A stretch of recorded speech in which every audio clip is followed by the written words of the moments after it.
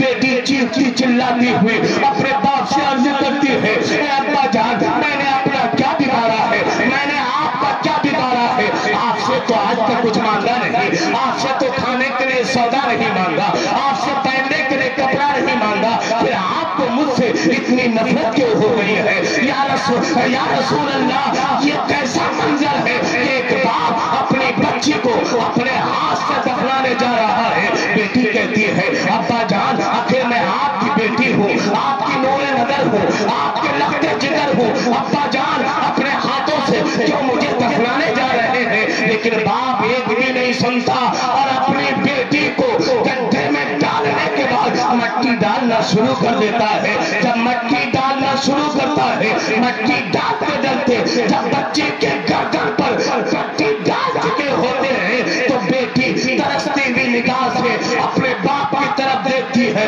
اور کہتی ہے ابا جان اب آپ تو مجھے زمین میں دفنا رہے ہیں لیکن مجھ سے کوئی شکوہ نہ رکھنا، میرا آخری سلام میری ماں تک پہنچا دینا۔ باپ نے بیٹی کی کچھ نہ سنے، اپنے ہاتھوں سے اپنی بیٹی کو زمین میں زندہ دفن کر دیا اور دفن کرنے کے بعد وہ باپ گھر واپس آتا ہے۔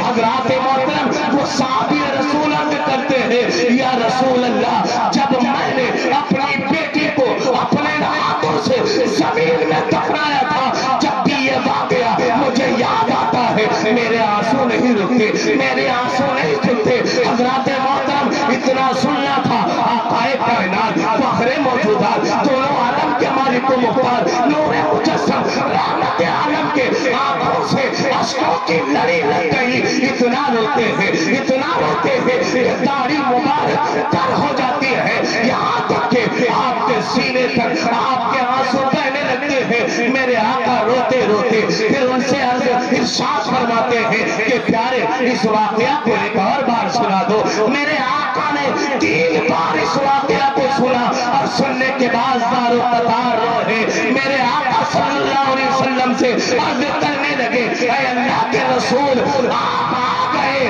ورنہ اس دنیا کا اور کیا حال ہوتا کہ جب باپ اپنی بیٹی کو اپنے ہاتھوں سے زندہ زمین میں دفن کر دیا کرتے تھے۔ یا رسول اللہ آپ نے آ کر کے مجھے تو کلمہ پڑھا دیا ہے، مجھے تو اسلام میں داخل کر لیا ہے، لیکن مجھے خوف ہے کہ پتہ نہیں میری اس خطا پر میرا رب مجھے معاف کرے گا کہ نہیں، میری خطا معاف ہوگی کہ نہیں، میری بخشش ہوگی کہ نہیں، مرنے کے بعد جنت ملے گی کہ نہیں۔ اتنے میں جبریل امین آتے ہیں اور اللہ کے رسول کی بارگاہ میں آ کر عرض کرتے ہیں اے اللہ کے رسول اللہ تبارک و تعالیٰ فرماتا ہے کہ ان سے کہہ دو کہ جو گناہ تم نے دور جاہلیت میں کیا تھا اس کا کوئی مواخذہ نہیں، اس کا کوئی تجھے بدلہ نہیں دیا جائے گا۔ اب تو نے کلمہ پڑھ لیا ہے، اب تو نے اسلام میں داخلہ لے لیا ہے، اب تو مسلمان ہو گیا ہے، لہذا جو کام تو نے کیا تھا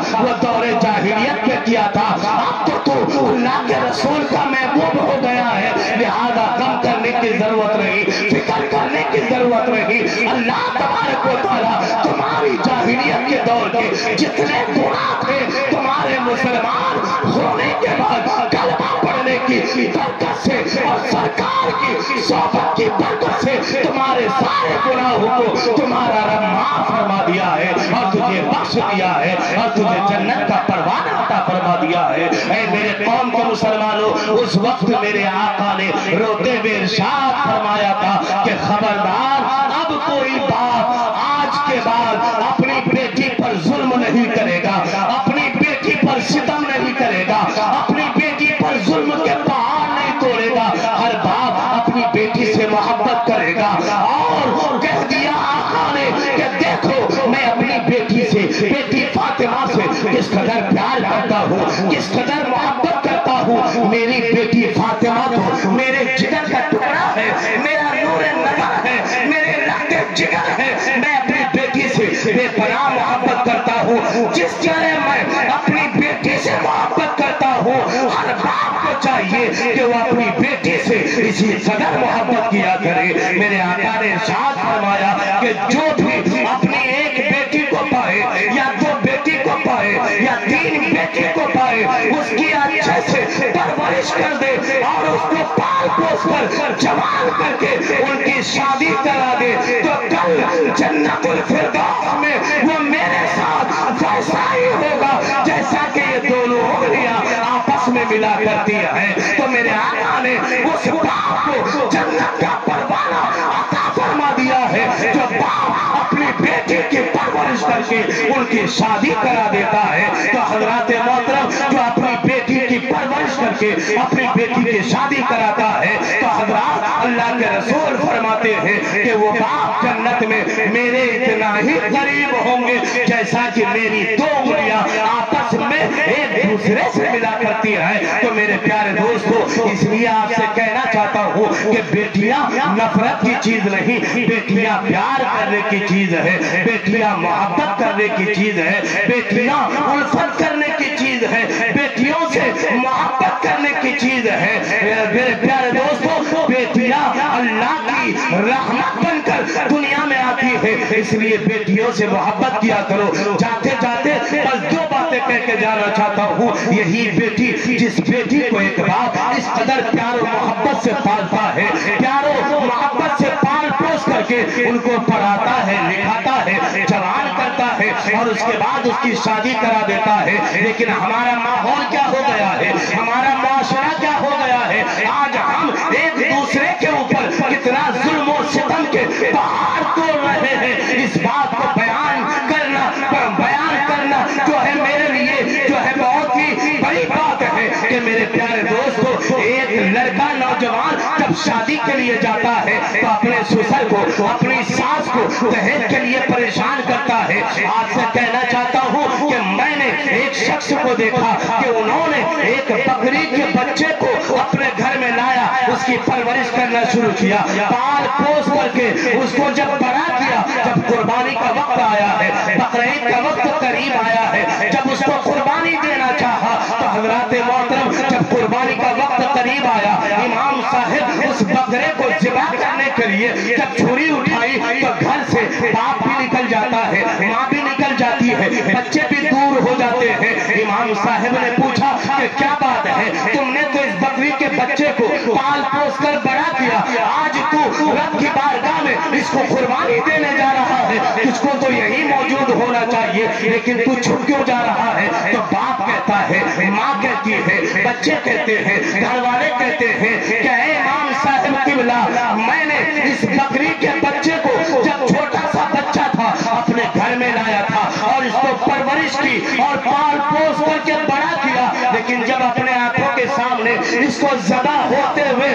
دیکھنا گوارا نہیں ہو رہا ہے، میں اس کو اپنے ماتھے کی نگاہوں سے دیکھ نہیں سکتا، تو جب ایک آدمی ایک بکری کے بچے کو پال کر بڑا کرے اور اس کو قربانی دے تو وہ اپنے ماتھے کی نگاہوں سے اس کو دیکھنا برداشت نہ کرے، تو ایک باپ جب اپنی بچی کو جب بچی کو جب پالتا ہے، پوستا ہے، پڑھاتا لکھاتا ہے، اس کو جوان کرتا ہے، اس کے بعد اس کو کسی اور کے حوالے کر دیتا ہے، تو اس باپ کے دل سے